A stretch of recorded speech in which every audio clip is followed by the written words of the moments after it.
शुभम करोति कल्याणम आरोग्यम धन संपदा शत्रु बुद्धि विनाशाय दीप ज्योति नमस्तुते। अर्थात दीपक अंधकार को हटाकर प्रकाश फैलाता है और हमारे जीवन में शुभता, स्वास्थ्य, धन और समृद्धि लाता है। वह हमारे अंदर की बुराइयां और अज्ञानता को हटाकर हमें आध्यात्मिक रूप से समृद्ध बनाता है। ये बात तो हम सभी जानते हैं कि कैसे भारत देश में कई अलग अलग त्योहार मनाए जाते हैं, लेकिन कुछ त्योहार ऐसे होते हैं जो कि सबके लिए बराबर अहमियत रखते हैं और उनमें से सबसे प्रमुख है दीपावली। ज्यादातर लोगों को लगता है कि दीपावली सिर्फ 2 दिन का त्योहार है, मगर बहुत कम लोग जानते हैं कि दीपावली 5 दिन के 5 त्योहारों का संयोजन है, जिनमें से सबसे पहले आता है धनतेरस। धनतेरस कार्तिक मास के कृष्ण पक्ष की त्रयोदशी तिथि को मनाया जाता है।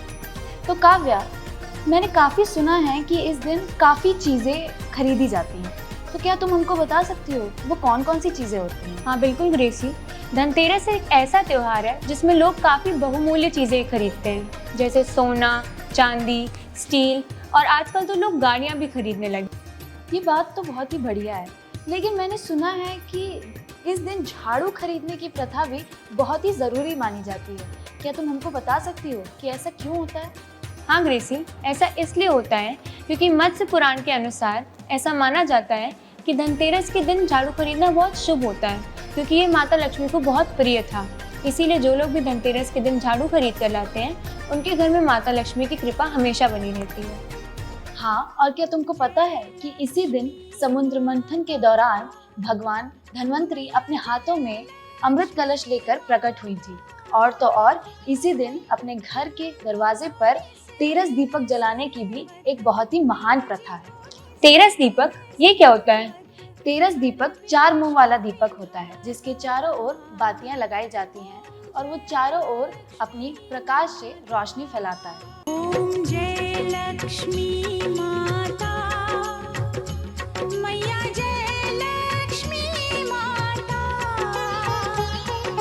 तुमको निस दिन सेवत, मैया जी को निस दिन सेवत, हर विष्णु विधाता। इसके बाद आता है नरक चतुर्दशी, जिसे हम छोटी दिवाली के नाम से भी जानते हैं।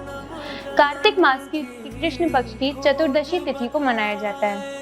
तो ग्रेसी, क्या तुम हमें बता सकते हो ये क्यों मनाते हैं? तो इसी दिन श्री कृष्ण ने नरकासुर का संहार किया था, इसीलिए इस दिन को नरक चतुर्दशी भी कहा जाता है। तो काव्या, इस दिन की कोई ऐसी प्रथा तुम बता सकती हो जो लोग करते हैं? हाँ ग्रेसी, इस दिन लोग अपने घर के सभी दरवाजों के पास और नालियों के पास पुराने दिए जरूर जलाते हैं।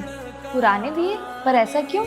ऐसा इसलिए क्योंकि ऐसा करने से घर की नकारात्मकता जाती है। हाँ, और क्या तुम ये जानती हो कि जो दिए इस दिन जलाए जाते हैं वो घी के नहीं, सरसों के तेल के जलाए जाते हैं। हाँ, और तो और इस दिन को घर की जमकर सफाई होती है।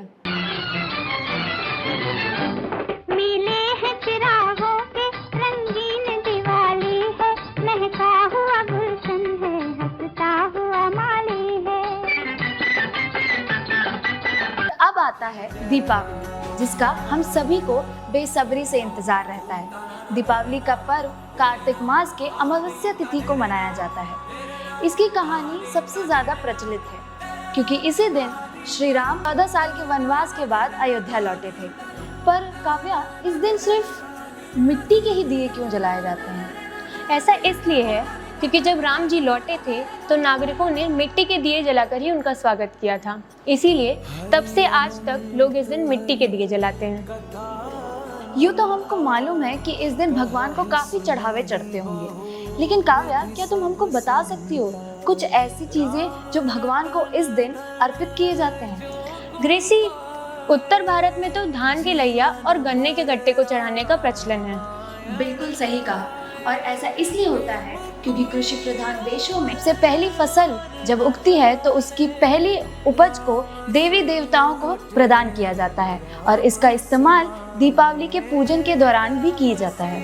तो अब जब देवी देवताओं की बात हो ही रही है तो काव्या, मैं हमेशा ही इस बात से सोच में पड़ जाती हूँ कि दीपावली तो राम जी के वापस आने का त्योहार है, लेकिन इस दिन राम जी के बजाय लक्ष्मी और गणेश जी की पूजा क्यों की जाती है? ग्रेसी, ऐसा इसलिए होता है क्योंकि दिवाली दो युगों का संगम है, सतयुग और त्रेता युग। इसी समय लक्ष्मी माता का जन्म समुद्र मंथन के बाद हुआ था, इसीलिए इस दिन सबसे पहले लक्ष्मी माता की पूजा की जाती है। और गणेश जी की पूजा उनके साथ इसलिए की जाती है क्योंकि लक्ष्मी माँ ने गणेश जी को वरदान दिया था कि अगर कोई भी इंसान उनकी पूजा करते समय गणेश जी की पूजा नहीं करेगा तो माता लक्ष्मी उनके पास कभी नहीं रुकेंगी। एक और प्रथा है जिसके बारे में मैंने काफ़ी सुना है, उसे कहते हैं दरिद्र भगाना।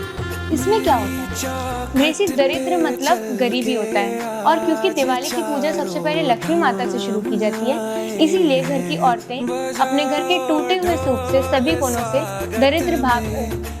दरिद्र को मार के भगाती हैं ताकि लक्ष्मी माता का स्वागत हो सके।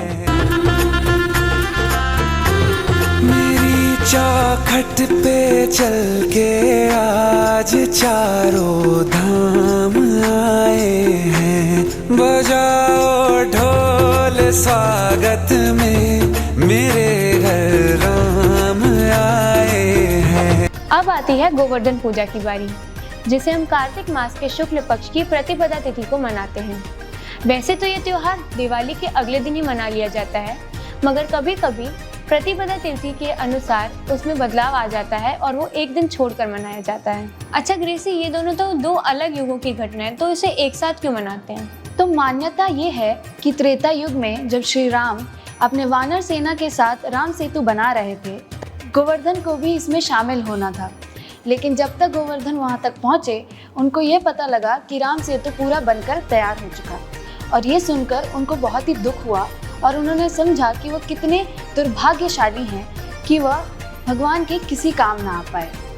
और ये देखते हुए श्री राम ने उनको वचन दिया कि अगले अवतार में वह उनके हमेशा आसपास ही रहेंगे।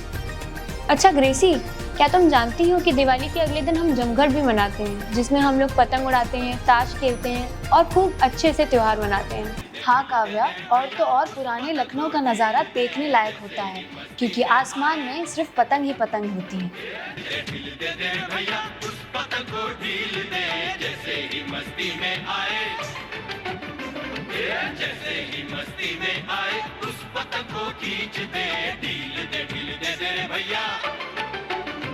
तो इसका आखिरी त्योहार है भाई दूज का, जो कि कार्तिक मास के शुक्ल पक्ष की द्वितीया को मनाया जाता है।